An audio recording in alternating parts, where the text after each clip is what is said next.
Hi viewers, welcome to our channel. இன்றைக்கி நம்ம சேனலில் சூப்பரான ஒரு பிரேக்ஃபாஸ்ட் ரெசிபிங்க. ரொம்ப சுலபமாக பண்ணுற மாதிரி ஒரு வித்தியாசமான பொங்கல். எப்பவும் பண்ணுற பொங்கல் மாதிரி இல்லாமல் கொத்தமல்லி அரைச்சி விட்டு சூப்பராக கொத்தமல்லி பொங்கல் பண்ண போகிறோங்க. சூப்பரான இந்த பொங்கல் எப்படி பண்ணுறதுன்னு பார்க்குறதுக்கு முன்னால் நம்ம சேனல் இன்னும் சப்ஸ்கிரைப் பண்ணலைன்னா கண்டிப்பாக சப்ஸ்கிரைப் பண்ணிடுங்க. கூடவே பக்கத்தில் இருக்கிற பெல் பட்டனில் ஆல்ங்கிறத தட்டி விடுங்க. ஸோ நான் போடுற வீடியோ எல்லாமே உடனுக்குடனே நோட்டிஃபிகேஷனாக வந்துடும். வாங்க இந்த கொத்தமல்லி பொங்கல் எப்படி பண்ணுறதுன்னு பார்க்கலாம். இதுக்கு முதல்ல 1 கப் அளவு பச்சரிசி எடுத்துக்கிறேன். நம்ம கப்லேயோ டம்ளர்லேயோ எதில் எடுத்துட்டாலும் சரி, அதே அளவு பாசிப்பருப்பு எடுத்துக்கணும். பச்சரிசி 1 கப்பு, பாசிப்பருப்பு 1 கப் எடுத்திருக்கேன். இப்போ இந்த ரெண்டையும் தண்ணி விட்டு நல்லா 2-3 தடவை வாஷ் பண்ணிக்கலாம். வாஷ் பண்ணிவிட்டு எடுத்து வைக்கலாம், இருக்கட்டும். அதுக்குள்ளே இப்போ அரைக்கிறது என்னன்னு பார்த்துக்கலாம். நல்லா ஒரு கைப்பிடி அளவு கொத்தமல்லி, கூடவே 2 கொத்து கருவேப்பிலை, 3 பச்சை மிளகாய் காரத்துக்கு எடுத்திருக்கேன். நீங்கள் காரத்துக்கு தகுந்த மாதிரி பார்த்து எடுத்துக்கோங்க. இப்போ இது எல்லாத்தையும் ஒரு மிக்ஸி ஜாருக்கு மாற்றிட்டு கொஞ்சம் தண்ணி சேர்த்து நல்லா நைஸாக அரைச்சிக்கணும். அரிசி எந்த அளவு கப்பில் எடுத்தோமோ அதே அளவு வர்ற அளவுக்கு அரைச்சி எடுத்துக்கலாம்.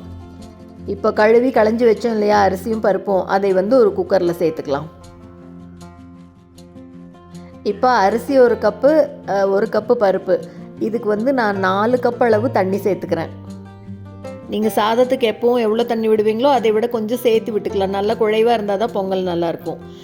இப்போ 4 கப் தண்ணி சேர்த்துட்டு கூடவே பாருங்கள், இந்த அரைச்ச விழுது 1 கப்பு சேர்த்துருக்கேன். அப்போ 5 கப் ஆச்சு. இந்த பொங்கலுக்கு தேவையான அளவு உப்பு. இப்போ இது எல்லாத்தையும் சேர்த்து நல்லா ஒரு தடவை கலந்து விட்டுறலாம்.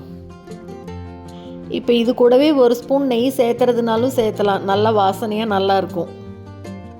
இது எல்லாத்தையும் குக்கரில் சேர்த்துட்டு இப்போ அடுப்பை பற்ற வச்சுக்கலாம்.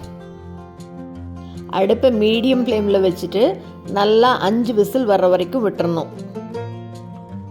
இப்போ நல்லா 5 விசில் வந்துட்டு குக்கர் ஆறுனதுக்கப்புறம் அப்படி திறந்து பார்க்கலாம். நல்லா சூப்பராக வெந்து வந்திருக்கு பாருங்கள்.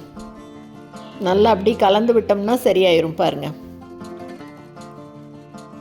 நல்ல காலையில் இந்த குளிருக்கு கொத்தமல்லி வாசனையோட கமகமன்னு சுட சுட இந்த பொங்கல் சாப்பிட்டா அவ்வளோ அருமையாக இருக்கும்.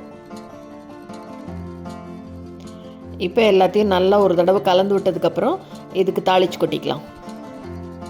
இப்போ ஒரு கரண்டியில் நெய் சேர்த்துக்கலாம். நெய் கொஞ்சம் நல்லா தாராளமாகவே சேர்த்துக்கலாம். நெய் ரொம்ப காய வேண்டாம், உருகி வந்த உடனே போதும். இப்போ இந்த எடுத்து வச்சிருக்கிற முந்திரி பருப்பை சேர்த்துக்கலாம். கூடவே 1 ஸ்பூன் மிளகு, 1 ஸ்பூன் சீரகம், ரெண்டையும் சேர்த்துக்கிறேன். இப்போ கொஞ்சம் அப்படி முந்திரி பருப்பு வேகட்டும். லைட்டாக கலர் மாற ஆரம்பிக்கும் போது இப்போ இது கூட பாருங்கள், 1 ஸ்பூன் அளவுக்கு துருவின இஞ்சியை சேர்த்துக்கிறேன். இஞ்சி கட் பண்ணி சேர்த்துனா கூட அங்கங்கே அகப்படும், பிடிக்காது. அதுக்கு பதிலாக இந்த மாதிரி துருவி சேர்த்துக்கலாம். இப்போ இது கூட கொஞ்சமாக பெருங்காயத்தூள், கூடவே 1 கொத்து கருவேப்பிலை, எல்லாத்தையும் சேர்த்து நல்லா அப்படி பொரிஞ்சு லைட்டாக முந்திரி கலர் மாற ஆரம்பித்தோடனே எடுத்து இது மேலே கொட்டிடலாம். ரொம்ப ரொம்ப வித்தியாசமாக சூப்பரான டேஸ்ட்டில் அருமையாக இருக்குங்க இந்த பொங்கல்.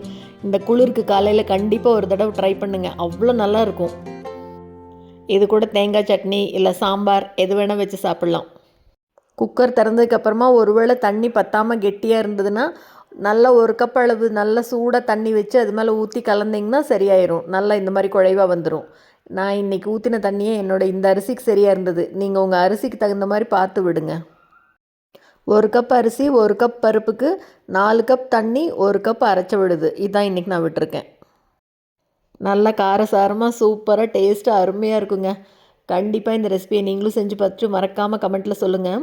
இந்த வீடியோ உங்களுக்கு பிடிச்சிருந்ததுன்னா லைக் பண்ணுங்கள், ஷேர் பண்ணுங்கள், கமெண்ட் பண்ணுங்கள். மறக்காமல் நம்ம சேனலை சப்ஸ்கிரைப் பண்ணுங்கள். கூடவே பக்கத்தில் இருக்கிற பெல் பட்டனையும் தட்டி விடுங்க. ஸோ நான் போடுற வீடியோ எதுவுமே மிஸ் பண்ணாமல் பார்க்கலாம்.